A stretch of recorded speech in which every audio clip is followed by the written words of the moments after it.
এই পৃথিবীর মানুষ আল্লাহ পাকের কোরআনকে মানতে চাইলে কোরআনের প্রতি তার ভক্তি আর মুহাব্বত তৈরি করতে হবে।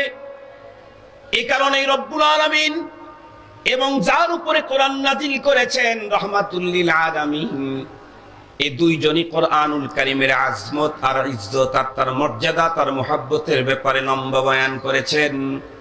পৃথিবীর ওই সমস্ত মানুষগুলি আল্লাহর কোরআনকে মানতে পারবে যাদের অন্তরের ভিতরে আল্লাহ পাকের কোরআনের প্রেম আর মুহাব্বত।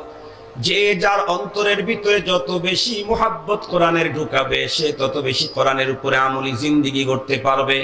এই কারণেই তো উলামায়ে কেরাম সুন্দর করে বয়ান করেছেন যে কোরআন আল্লাহ পাক আমাদেরকে দিয়েছেন মুসলমানদের সবচেয়ে বড় সম্পদ। এই কোরআনুল কারীম আমরা মুসলমানদের কাছে বন্ধুরা আমার তার কিছু পাওনা আছে, তার কিছু হক আছে। কোরআনে পাকের যে হকগুলি আছে তার ভিতরে সর্বপ্রথম বন্ধুরা আমার হক হলো ইতিকাদে তাম্মা আল কোরআন আন্নাহু মুনাজ্জালুম মিনাস সামাই লা রাইবা ফীহি, আল্লাহ পাকের পক্ষ থেকে নাজিল, কোনো সন্দেহ নাই। অন্তরের ভিতরে এটা 100% বন্ধুরা আমার বসাইতে হবে। এক নম্বরের কোরআনে পাকের হক, দ্বিতীয় নম্বরের কোরআনে পাকের হক, কোরআনে পাককে মহব্বত করতে হবে। আরো একটা গুরুত্বপূর্ণ হক কোরআনে পাকের আজমত অন্তরের ভিতরে বসাইতে হবে।